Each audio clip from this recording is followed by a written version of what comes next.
The Grand Hall of the Galactic Council was the most powerful room in the known galaxy. It sat at the center of Sector Zero, inside a space station so large that it had its own weather systems, its own gravity zones, and its own small sun built into the ceiling to light the hall during sessions. 47 species had seats in that hall. 47 flags hung from the walls. 47 voices had shaped the laws of the galaxy for over 3,000 years. Humanity had been given a seat 6 years ago, a small seat, a seat near the back. Una walked into the hall alone. She was Earth's chief diplomatic envoy, the face of humanity at every council session for the past 4 years. She was not tall. She did not carry weapons. She wore a plain dark uniform with a single silver pin on her chest, the seal of the United Earth Federation. She carried a small tablet under her arm and a cup of cold coffee she had not had time to finish before the session began. The hall was already full. Every delegate from every species was in their seat. The lights above the main podium were bright and white. The air smelled faintly of something chemical, the way it always did when too many different alien life support systems were running in the same room. Una walked to the human podium, set down her coffee and her tablet, and waited. The Vreth High Consul spoke first. He was tall, gray-skinned, and very old. His species, the Vreth, had been on the council longer than most civilizations had been spacefaring. He spoke slowly, in the common galactic tongue, and his voice carried across the entire hall without effort. He began with a long introduction about peace, about the stability of the galaxy, about the duty of the council to protect all member species from disorder. He talked about balance and harmony. He used the word protection many times. Then he got to the point. The Vreth High Consul announced that the Galactic Council had completed a full intelligence review of humanity's outer colonies. He said the review had found that human expansion beyond their home system had become a point of instability. He said the colonies were poorly defended, that they attracted dangerous elements, and that the council was concerned about human safety. He said all of this with a calm, flat voice and a small smile that never quite reached his eyes. Then he announced the terms. Humanity was to hand over administrative control of all 14 outer colonies within 30 cycles. The colonies would be placed under council protective custody. Human residents would remain in place and would be treated fairly. Earth would retain its council seat and its home system. In exchange, the council would guarantee Earth's safety from outside threats. The hall was quiet when he finished. Many delegates were watching Una. Some were leaning forward slightly. A few whispered to each other behind their hands. Una did not move. She stood at the podium with her hands resting flat on the surface and looked at the High Consul with an expression that was very hard to read. Not angry, not afraid, not even surprised. She simply looked at him the way someone looks at a thing they have been expecting for a long time. The High Consul asked formally if the human envoy had a response. What happened next was talked about for a long time afterward in council circles. Delegates who were there that day described it differently depending on who was telling the story, but they all agreed on one thing. The silence before she spoke was the loudest part. Una picked up her tablet. She looked down at it once. Then she set it back down. She looked at the High Consul and said clearly in a voice that did not shake at all, "You have mistaken grief for hesitation, Consul." That was all. She picked up her coffee, turned around and walked out of the hall. Her footsteps echoed on the stone floor. No one spoke until the doors closed behind her. The hall erupted after that. Delegates turned to each other. Some laughed, not out of humor but out of relief, the kind of laugh that comes when a feared thing turns out to be smaller than expected. The Vreth High Consul exchanged a look with his senior advisor. The advisor gave a small nod. The consul turned back to the room and declared that humanity's lack of formal response would be treated as non-objection. In private, the council's chief intelligence officer sent a note to the consul's chamber that read, "Confirmed." Their envoy left without filing a counter-declaration. Our assessment stands. They will not resist. No one in that room understood what Yuna had said. They thought she had walked away. They thought the words were emotion, sadness, maybe, or the quiet noise of a species accepting something it could not change. They did not consider the other meaning. Far from the grand hall, on the dark side of the moon that orbited Earth, a long flat building sat half buried under the surface. It had no signs outside. It had no windows. It had been there for 11 years, and almost no one outside the United Earth Federation Senior Command knew exactly what happened inside it. Admiral Minyi sat in a chair at the center of the building's main operations room. He was a big man, quiet by habit, with close-cut gray hair and hands that had spent 30 years signing documents and making decisions that other people carried out. Around him, screens covered every wall. Staff moved between stations. The hum of cooling systems ran under everything like a low note that never stopped. A transmission came in from the council station. His assistant brought it to him on a printed sheet, a habit left over from the old days when digital transmissions could be intercepted and paper could not. Minyi read it once. He read it the way he read everything, without expression, completely to the end. He folded the sheet. He set it on the desk in front of him. He looked at it for a moment. Then he reached forward and pressed the button on his comm panel that opened the fleet-wide channel. Every ship under UEF command, from the patrol vessels in the inner system to the carriers sitting dark and silent in the deep black of the outer belt, heard his voice at the same time. "All hands," he said, "Condition 1. He released the button. Around him, the operations room shifted. Screens changed. Voices became lower and faster. Someone was already pulling up fleet positions. Someone else was running a check on the communication blackout protocols. Minyi stood up and walked to the large window at the far end of the room. It looked out through the rock and regolith of the lunar surface, through a long, transparent tube, at the black sky above. Stars sat still and cold and very far away. He was not afraid. That was the thing that would have confused the council's analysts most if they could have seen him in that moment. He was not nervous either. What he felt was closer to a kind of tired clarity, the feeling of a man who has spent a very long time waiting for something and has finally been told it is coming. On 14 outer colonies, across millions of kilometers of empty space, lights began to change. Power systems that had been running quietly at low levels began to draw more. In buildings that looked like storage facilities and energy plants, things that were not storage facilities or energy plants began to wake up. On the colony of Hejian 7, a young soldier named Tiang looked up from his meal, felt the lights flicker once, and knew what it meant. He set his food down. He looked at the 3 soldiers sitting across from him. "Get your gear," he said. "It's time." None of them asked any questions. They had known for 2 weeks that this day was coming. They had been ready for it longer than that. Outside the colony walls, the stars looked exactly the same as they always did. Calm, cold, completely indifferent. But something had changed.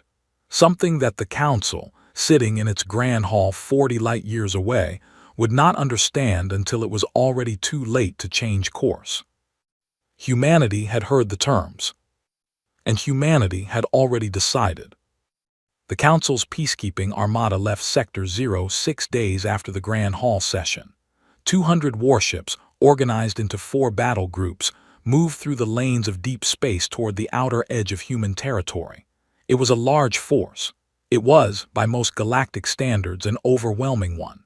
The Council's fleet commanders had looked at Earth's defense reports, reviewed the estimated size of the UEF, and concluded that the show of force alone would be enough. No fighting would be needed. The humans would see the ships and understand. The fleet moved through 3 relay points. At each relay, the commanders expected to pick up signals from the human colonies, distress calls, civilian broadcasts, diplomatic messages requesting talks. There was nothing. The human frequencies were completely silent. No emergency signals, no demands, no protests, not even the standard automated traffic beacons that colony ships used to navigate the lanes. Just silence. The fleet's chief communications officer noted it in her log and sent a report to the lead commander. He read it, set it aside, and told her to continue monitoring. The silence, he decided, was confirmation. The humans had gone quiet because there was nothing left to say. They were preparing to accept the terms. It was over. He was wrong, but he would not know that for some time yet. Back on the moon base, Dahi was already awake when the first movement reports came in from the Council fleet's advance position. She had been awake for most of the night, which was not unusual for her. Sleep was something she fit in between tasks when she had to. Her office was a small room with no windows, 3 screens, and a wall covered in physical maps that she had printed herself because she liked to look at the whole picture at once without scrolling. She was the UEF's chief intelligence officer, and she had spent the last 3 years building a file on how the Galactic Council understood humanity. Not how humanity actually was, how the Council thought it was. The difference between those two things was something she found very important. She pulled the file now, walked into Admiral Minyi's war room, and set a data chip on the table. Minyi looked at the chip, then at her. "Sit down," he said. She sat. She did not usually need to be asked twice for anything, but she appreciated that he asked. She walked him through it without notes, because she had been carrying it in her head for long enough that she did not need them. The Council had begun gathering intelligence on humanity the moment Earth made first contact with a Vreth survey ship 14 years ago. They had been thorough. They had built enormous files. They had employed whole teams of analysts to study human behavior, human history, human psychology. And every single team had made the same mistake. They had looked at humans during their most visible moments, the moments humans chose to show the galaxy. Yuna at the podium, speaking calmly about cooperation. The medical ships Earth sent when a dust storm collapsed 3,000 structures on a Vreth colony. The long public debates on Earth about whether or not to even build a standing military at all. The protests. The peace movements. The recordings of humans crying at funerals and memorials and the ends of old wars. The Council's analysts had built their entire assessment on the public face of a species. They had never once looked at the quiet years, the years between the big moments, the years when no one was watching. Dahi pointed to a map on the screen, 14 outer colonies. On the Council's charts, each one was labeled with a population count, an estimated economic output, and a threat rating. Every threat rating was low. The Council's ships had scanned each colony multiple times during normal patrol routes. They had seen civilian buildings, energy plants, and communication arrays. Nothing dangerous. She pressed a button. The same colonies appeared on a different map, the real one. Every civilian building had a secondary structure underneath it or adjacent to it. The energy plants were not only energy plants. The communication arrays had a second layer that ran on completely different frequencies. In total, across 14 colonies, humanity had quietly built what amounted to 14 fully operational defensive fortresses, each one designed to look exactly like a normal civilian settlement from the outside, and to function as a military platform from the inside. It had taken 18 years. It had never been secret. It was all in the public record, buried in infrastructure budgets and zoning documents and engineering contracts that any council analyst could have found if they had been looking for it. But no one had looked, because the same analysts who reviewed those documents had already decided what humanity was. Once the conclusion was made, the details stopped mattering. Minyi listened to all of it without speaking. When she finished, he leaned back in his chair and looked at the ceiling for a moment. "How long until the Council's fleet reaches Hejon 7? He asked. 41 hours, she said. "Nt Yang. Already in position, has been for 2 weeks. Minyi nodded slowly.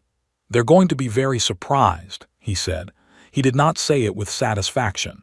He said it the way someone says a thing that is simply true. On Hejan 7, Tiang sat on a low ridge outside the colony's eastern edge. The ground was red and dry. The sky was a deep orange color in the early hours of the cycle. Behind him, 32 soldiers from the Special Warfare Division were spread out in positions that were invisible from the air, invisible from orbit, and almost invisible from the ground unless you already knew they were there. They had been quiet for 2 weeks. They slept in shifts. They ate cold food. They talked in low voices when they talked at all. Tiang had served for 16 years. He had been in 3 active deployments before this one, in conflicts that never made it into the Council's intelligence files because they had happened inside human space before humanity was watching. He knew how to wait. His unit knew how to wait. Waiting was not the same as doing nothing. Waiting was preparation that looked like stillness. He watched the sky through a long scope. Nothing yet, but the signal from Luna Base had told him 41 hours. He trusted the number.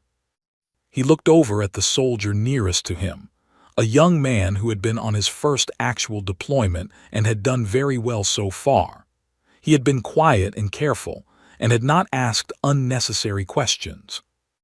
Nervous, Tiang asked him quietly. The young soldier thought about it. A little, he said. Is that bad? No, Tiang said. That's correct. They went back to watching the sky. Inside the colony, Engineer Sora sat in a room below one of the buildings that the Council's charts labeled as a power distribution hub. It was a power distribution hub. It was also something else. She had helped design the secondary systems in this building 6 years ago, as part of a quiet UEF infrastructure program that had funded construction across all 14 colonies. She had also helped design the systems in 9 of the other 13 colonies. She was very good at building things that looked like one thing and were also another thing. She ran her final check now. Every system came back green. The grid was ready. The targeting arrays were calibrated. The comm-jamming layers were standing by on passive mode. Everything was waiting for one signal from Luna Base to come fully online. Sora leaned back in her chair and looked at the ceiling. She thought about all the Council ships moving through deep space toward this place, full of commanders and crews who thought they were coming to collect something that was already theirs. She almost felt sorry for them. Then her screen blinked. A short automated message from Luna Base, 3 words. Stand by, ready. Sora sat forward. She put her hands on the console. 40 hours and 59 minutes remained. Somewhere in deep space, the Council's lead vessel received a strange signal from the direction of Hejan 7. It was not a communication. It was not a warning. It was a set of coordinates, precise, perfectly calculated coordinates marking every blind spot in the Council fleet's current sensor formation. It was delivered in 47 alien languages simultaneously, formatted like a courtesy notice. The kind of thing you might send to someone before a navigation test to make sure their instruments were calibrated. The lead commander stared at it for a long time. His senior tactical officer stood beside him and said nothing. Neither of them spoke. The bridge was completely quiet. The commander's hand was not steady when he reached for the comm panel. He pulled it back before pressing anything. He looked at the coordinates again. Every single one was accurate. He knew that without checking. He knew it in the way a person knows something that lands in their stomach before it reaches their brain. Whoever sent that signal had been watching his entire fleet, from the beginning, in complete silence. He finally pressed the comm panel and called for a full sensor sweep. It came back clean. There was nothing out there, nothing at all. That was when he started to feel, for the first time, that something about this situation was not what he had been told it would be. The asteroid belt between the outer colonies and the Council's approach lane had a name in the old navigation charts, the Gray Scatter, because from a distance it looked like a wide gray smear across the dark. It was dense enough to make direct travel through it slow and difficult, but the lanes around its edges were clear and well mapped. The Council's fleet commanders had plotted their course around the southern edge, exactly as all traffic in that area did. The gray scatter was a navigational inconvenience, nothing more. At least that was how it appeared. Sitting inside the scatter, completely still, completely silent, were 6 human carrier ships and their full complement of strike craft, support vessels, and 1 command ship. They had been there for 3 weeks. They were running no active signals. Their engines were at the lowest possible output, producing barely more heat than the rocks around them. Their hulls had been coated in a layer of material that Sora's engineering division had developed over the course of 7 years, which scattered sensor returns in a way that made large metal objects red as irregular stone formations. To the Council's fleet, there was nothing in the scatter but rock. Commander Junho stood at the front of the command ship's bridge and watched the Council fleet's approach on a passive sensor display. He was a lean man, not particularly tall, with the kind of quiet about him that came not from shyness but from habit. He had commanded ships for 14 years.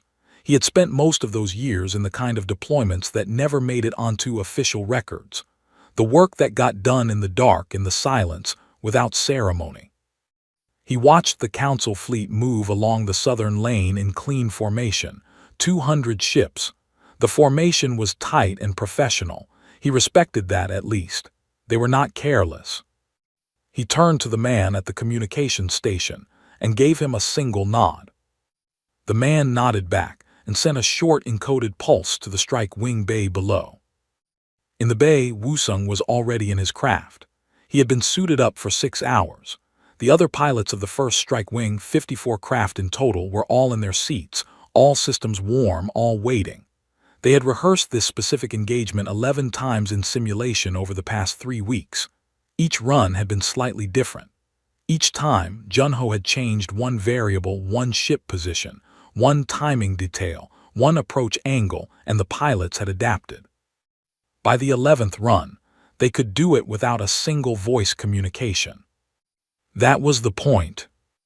Wusung felt the small vibration of the signal pulse come through his seat, not loud, barely a sensation, but clear. He released his docking clamps. 53 other craft did the same, at the same moment without sound. They came out of the scatter from 6 different points, moving at angles that put them immediately in the gaps of the Council formation, the exact blind spots that had been sent to the lead commander 2 days ago as a courtesy warning. The Council fleet's outer sensors were slow to pick them up because they had not expected anything to come from inside the scatter. By the time the first Council ship identified what it was seeing, the first strike wing was already inside the formation's outer perimeter. On the bridge of the Council's lead vessel, the tactical alarm went off. The commander, who had not slept well since receiving the coordinates message, felt his stomach drop before his mind fully processed what was on his screen. "Human strike craft," his tactical officer said. The man's voice was flat with the particular kind of shock that comes from seeing something your brain told you was impossible. Inside the perimeter, 54 contacts. No, he checked again. 61. No, 64. The commander stared at the display. Where did they come from? No one answered him. Junho opened a communication channel to the Council fleet. His voice came through on the main frequency, calm and unhurried, as if he were asking what the weather was like. "Council fleet, this is Commander Junho of the United Earth Federation Battle Group Ironclad. Your formation is currently inside a complete engagement envelope. We have full targeting solutions on all 200 vessels in your group. I want to be direct with you. We have no intention of destroying your ships. Your crews are not our enemies. You were sent here by people who gave you bad information, and that is not your fault." He paused. "You have 20 minutes to begin withdrawal. I am giving you this time because I believe in giving people a chance to make the right choice. After 20 minutes, we will begin disabling your fleet's propulsion and weapons systems, starting from the rear and working forward. No one needs to die today. That decision is yours." He closed the channel. On the council's bridge, the commander turned to his senior officers. His first instinct was to order return fire. His second instinct was to calculate the odds. He had 200 ships against 64 strike craft. On paper, it was not a contest. But the strike craft were already inside the formation, and the humans had clearly known every blind spot before the engagement began. And they had sat hidden in a dense asteroid field for an unknown amount of time with no signals and no detected heat output, which should have been impossible. His senior weapons officer leaned over and said quietly, "Sir, they have targeting locks on every ship. They had them before we even knew they were here." The commander said nothing. He looked at the display. He looked at the countdown that Junho had not stated but that he was now running in his head. He had never felt something like this before. It was not quite fear. It was something more specific, the sensation of realizing that the situation you thought you understood was in fact something very different, and that the person across from you had understood it completely the entire time. 18 minutes passed. In those 18 minutes, the council fleet did not withdraw. The commander was proud. His species valued pride. He spent 15 of those minutes telling himself that the humans were bluffing, that 64 craft could not disable 200 warships, that the math was simply not possible. The last 3 minutes, he spent watching his rear flank disappear from the tactical display, one ship at a time. Not destroyed. The icons on the display changed color from active to disabled, as one by one, the ships at the back of the formation had their engine cores neutralized and their weapons arrays shut down. No explosions, no fires. The ships were simply switched off cleanly and precisely, the way you might turn off a light. The hulls were intact. The crews were unharmed. It was done with a speed and accuracy that made the commander's senior tactical officer set down his headset and sit very still. Wusung's hands moved across his controls with the kind of ease that came from doing something so many times in practice that the real version felt almost slower than the simulation. He did not think about the ships he was disabling as enemies. He thought about angles and timing, and his position relative to the other pilots. They moved as a group the way a school of fish moves, not because someone was telling each one what to do, but because they all understood the shape of the whole thing. With 2 minutes remaining on Junho's window, 43 ships at the rear of the council formation had been disabled. Junho opened the channel again. "You have 2 minutes remaining, Commander. We are not barbarians, but we are not afraid of you either." The council fleet commander sat in his chair for a long moment. His hands were flat on the armrests. His bridge was silent. Then he gave the order to withdraw. The remaining active ships began to pull back, slowly at first, then faster as the order spread through the formation. They left behind 43 ships that sat dark and still in space, intact, no casualties, floating quietly like lights that someone had turned off. The first strike wing did not pursue. They pulled back to the edge of the scatter and held position. Wusung watched the council ships retreat on his display and felt nothing dramatic. Just a quiet, steady feeling, the way you feel after something you trained for a long time goes the way it was supposed to go. Junho watched the fleet go. He did not feel like celebrating. He did not feel like much of anything except tired. He had known this would work. He had built the plan carefully and it had run the way it was planned to run. That was all. What he had not planned for, what he had not quite expected, was the call from Luna Base that came in 40 minutes later. Dahi's voice was controlled, but he knew her well enough to hear what was underneath it. "The council called an emergency recess," she said. Junho raised his eyebrows slightly. "How long?" "It's still going," she said. "They've been in session for 30 minutes. The High Consul hasn't spoken publicly since the session started." There was a pause.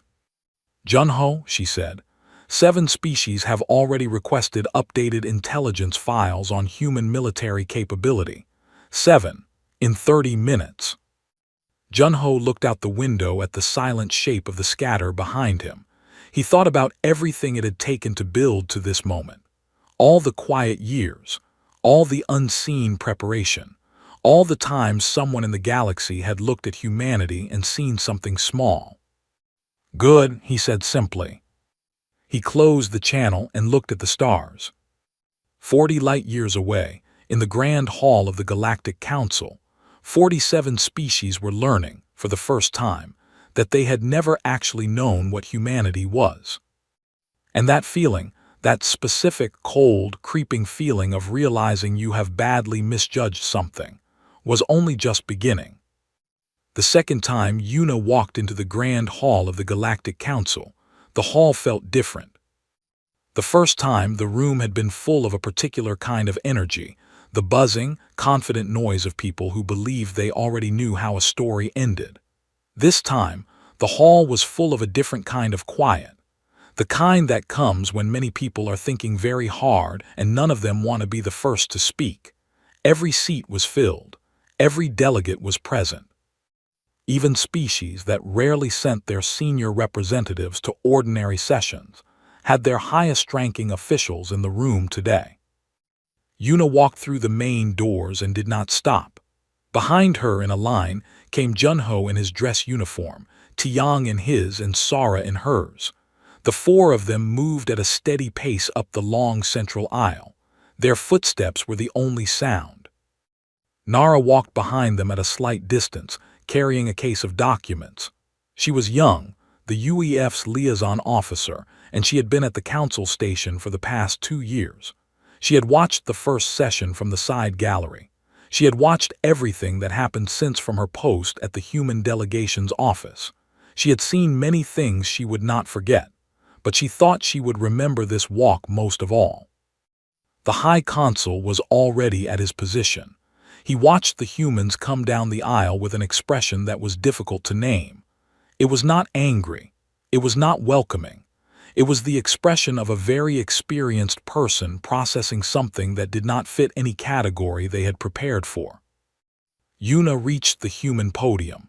She stood behind it and looked at the consul for a moment. Then she turned and looked at the full assembly, every delegate, every screen, every pair of eyes in the room. She began to speak. She did not begin with the battle. She did not begin with the gray scatter or the disabled fleet or the coordinates message. She began further back. She talked about the first time a council intelligence team had visited Earth 12 years ago and what they had seen. She described it plainly, without bitterness. The team had come during a public memorial for a disaster that had killed several thousand people in a coastal region. They had watched the ceremonies. They had recorded the speeches and the tears and the silence. They had filed a report that described humanity as a species deeply traumatized by its own history of violence, emotionally unable to face further conflict. She said that report was accurate, and it missed everything important. She talked about what grief actually was, not weakness, not the absence of strength. Grief was what you felt when something mattered to you, when you had built something, or loved something, or lived inside something long enough for it to become part of you, and then lost it. Humans grieved hard because humans held on hard. And the same part of them that held on, that refused to let go of people and places, and the things they had built, was the exact same part that made them very dangerous when those things were threatened. The council had looked at the tears at the memorial and concluded, these people are afraid of pain. They had never considered the other possibility. These people know exactly how much pain costs, and they will do anything to protect the things that matter to them. The High Consul leaned forward slightly.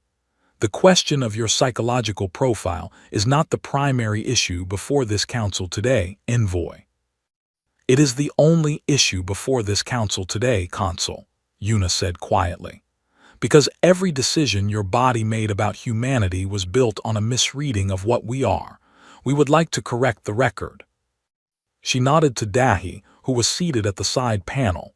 Dahi stood and began presenting. What followed was 40 minutes of the most uncomfortable intelligence review the Galactic Council had ever sat through. Dahi presented the Council's own reports, their own files, their own analysts' conclusions, their own internal communications, alongside the actual record of what humanity had been doing at the same time. She did not argue or editorialize. She simply put the two things side by side and let the room see the gap between them.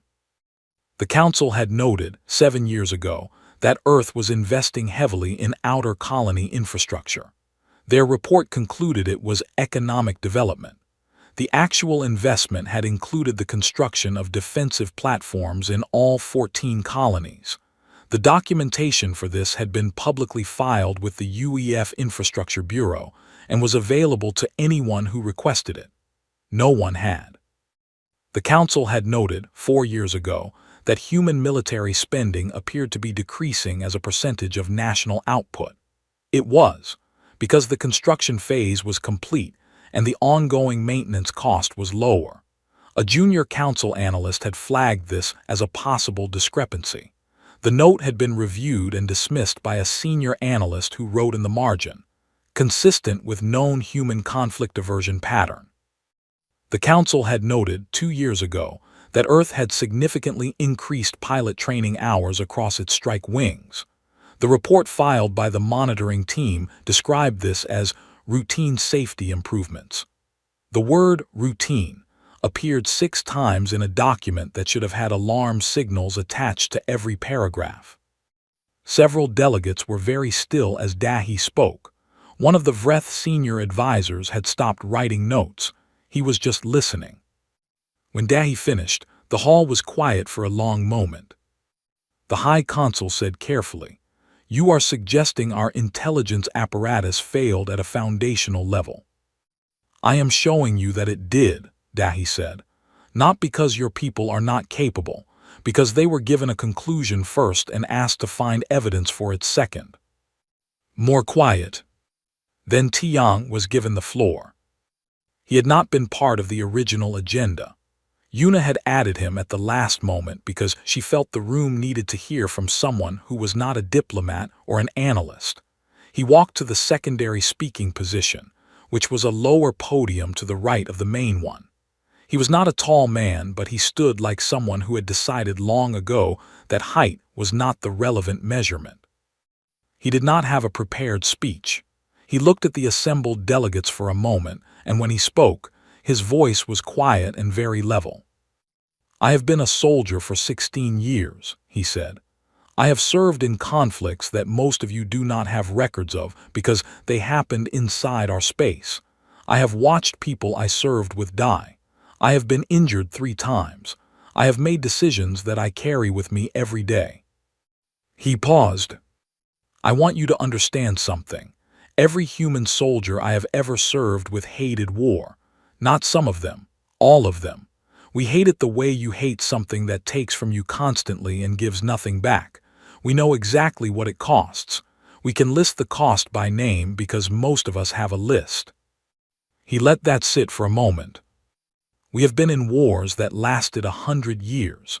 We have starved and burned and nearly destroyed ourselves, and we are still here.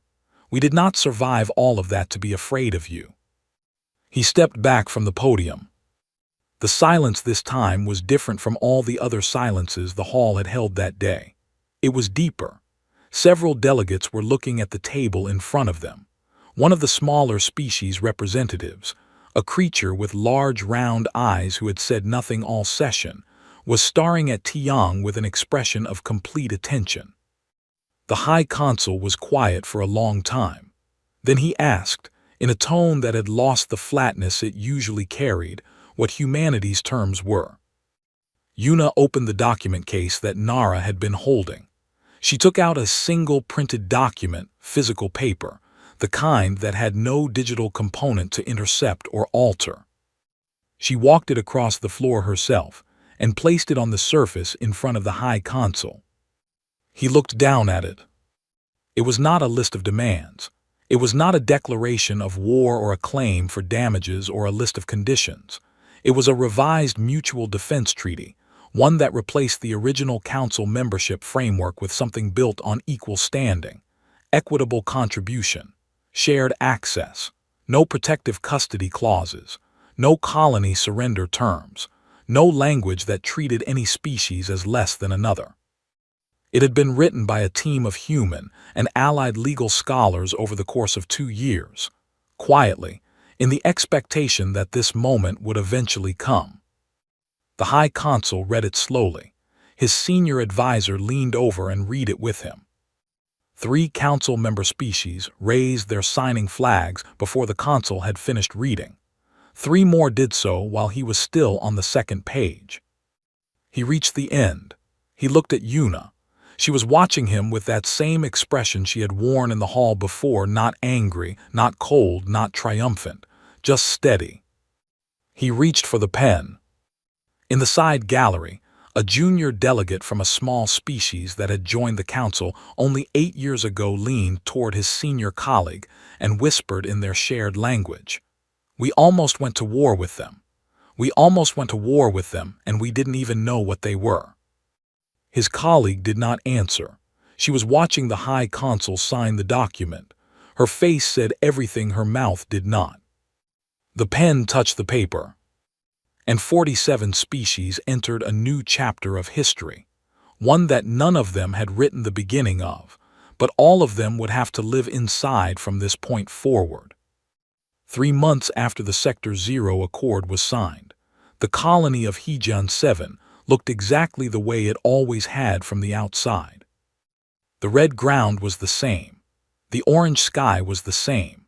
The buildings stood in the same rows, and the roads between them carried the same slow traffic of vehicles and people going about the daily business of living on a colony world far from home. Children were back in school. The market near the colony's center was open again. The smell of food from the stalls near the east wall drifted out into the dry air every morning the way it always had. Below some of those buildings, the secondary systems were still there, powered down now, all of them, but present. Nobody had been asked to dismantle them yet. The UEF had left that decision open for the time being. There were people in the Council's new Joint Security Committee who found the existence of those systems uncomfortable. There were humans who thought that was a reasonable feeling for them to have. And there were humans who thought that discomfort was, in itself, a useful thing, the kind that reminded you to be honest in your dealings with the people who had cause to build what was underneath those floors. Tiang was the last of his unit to leave HFY. He always let his people go first when a deployment ended. It was a habit he had never been able to fully explain, something about wanting to be the last one standing in a place before it returned to being a place where nobody was standing guard. He walked through the colony one final time before his transport arrived. He nodded to people he passed. A few of them knew who he was and what his unit had done, and they nodded back in a way that meant something more than just hello. Most of them did not know and did not need to. They were living their lives, which was the entire point. He sat outside the transport bay and waited. The sky above was clear. He looked at it for a while without thinking about anything in particular. His transport came. He picked up his bag and got on. He did not look back. Sara was already back on Luna Base by the time Tiang's transport left HFY. She had 14 debrief sessions, 4 design reviews, and a full engineering audit of every defensive system across all the colonies to get through before she could think about taking any time off. She was working on the 3rd debrief when a message came through from one of the Council's newest allied species, the Vaori, a quiet and technically gifted civilization that had been among the first 3 to sign the accord. The message was a formal request. The Vaori wanted to know if UEF engineering teams would be willing to consult on a defensive infrastructure project for their home system. They were very polite about it. They said 3 times in the message that they understood if the answer was no. They said they would not be offended by a refusal. Sara read the message twice. Then she forwarded it to Admiral Minyi with a short note attached. "This is the 5th request this month. I think we need a formal program." Minyi sent back 2 words, "Build it." She started the file that same afternoon. It was not just the Vaori. In the 3 months since the accord, 6 different species had quietly reached out to UEF Command requesting some form of military consultation. Not all of them wanted infrastructure. Some wanted doctrine. Some wanted training frameworks. Some wanted, simply, someone to talk to about how you built a defense strategy when your species had no significant history of large-scale conflict, and had suddenly realized that the galaxy was not as safe as the Council had always told them it was. Humanity was not the strongest species in the galaxy. Everyone understood that. The Vreth were older and had more ships. Several other species had technology that surpassed Earth's in specific areas. What humanity had that no one else seemed to have was a particular kind of knowledge. The knowledge that came from having fought yourself, inside your own borders, across your own history, for long enough that war was not an abstraction to you. It was something your civilization had lived through, and survived and carried inside it.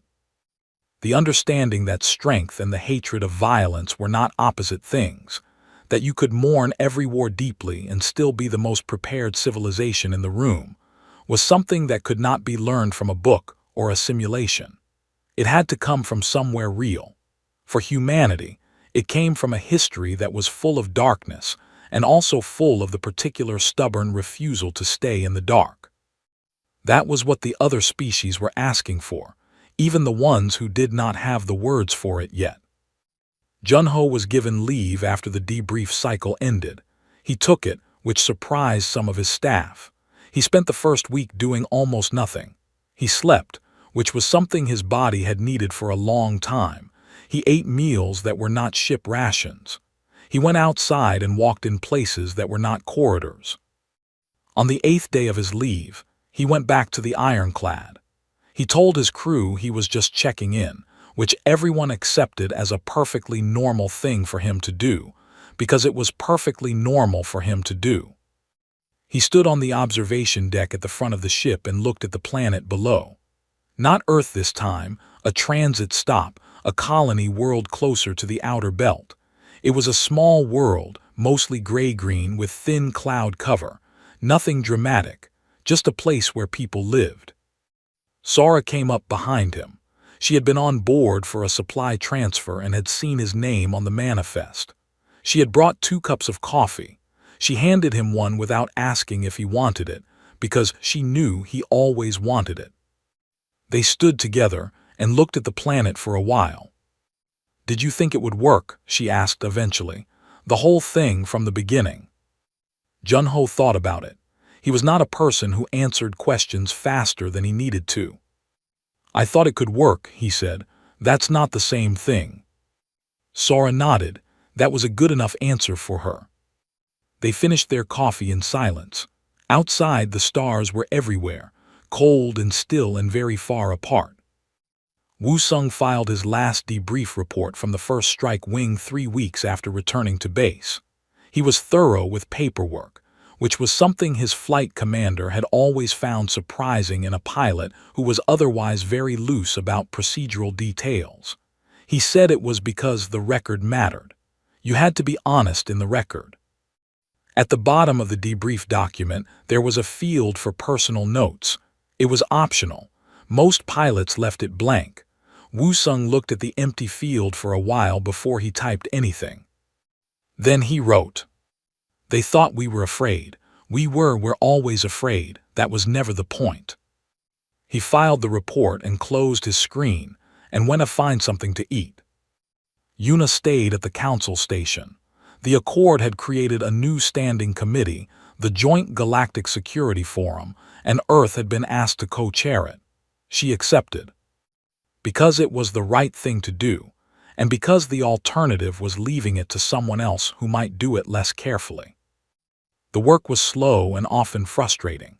47 species had 47 different ways of understanding almost everything, and the process of finding shared language for shared problems was not fast or clean. There were sessions that lasted 12 hours and produced 2 agreed sentences. There were days when she sat in rooms full of alien voices and felt the weight of how much distance there was between all of them. But the signatures were on the document. That was real. That had happened. She signed the first joint deep space exploration charter on a Tuesday in a small office off the main hall with no ceremony. 2 council representatives were present as witnesses. She uncapped the pen, signed her name, recapped the pen, and set it down. The representatives nodded. That was all. She looked out the window at the stars. Nara filed her formal report on the full sequence of events 2 months after the accord signing. It was long. She had tried to capture everything accurately: the grand hall session, the silence of the frequencies, the gray scatter engagement, the second session, the signing. She wrote carefully because she understood that this was a document that might be read by people who had not been there, and she wanted them to understand not just what happened but what it had meant. The last line of the report she rewrote 4 times before she was satisfied with it. It read, "Recommend updating the public record for the benefit of any civilization that makes the same mistake the Council did. Humanity does not fight because it is unafraid. Humanity fights because some things are worth being afraid for." She submitted it, then she went back to work.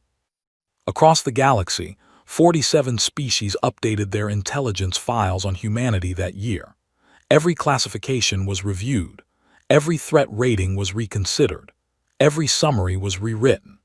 The teams doing the work went back through everything: every old report, every filed observation, every margin note where someone had written, consistent with known human conflict aversion pattern, and never questioned it. When the updates were complete, every file had a new classification marker at the top: not threat, not ally, not neutral. The Council's Records Office had never had to create a new classification before. In 3,000 years, every species in the known galaxy had fit into one of the existing categories. They created a new one for humanity. It read simply, "Never underestimate." Below it, in the required field for classification justification, the reviewing officer, a young Vreth analyst who had been assigned to the project fresh out of training, had typed a single sentence after reading through the full human file from beginning to end. She had stared at her screen for a long time before writing it. Then she had written it anyway because it was accurate, and accuracy was her job. It read, "They always knew what they were. We simply never asked them."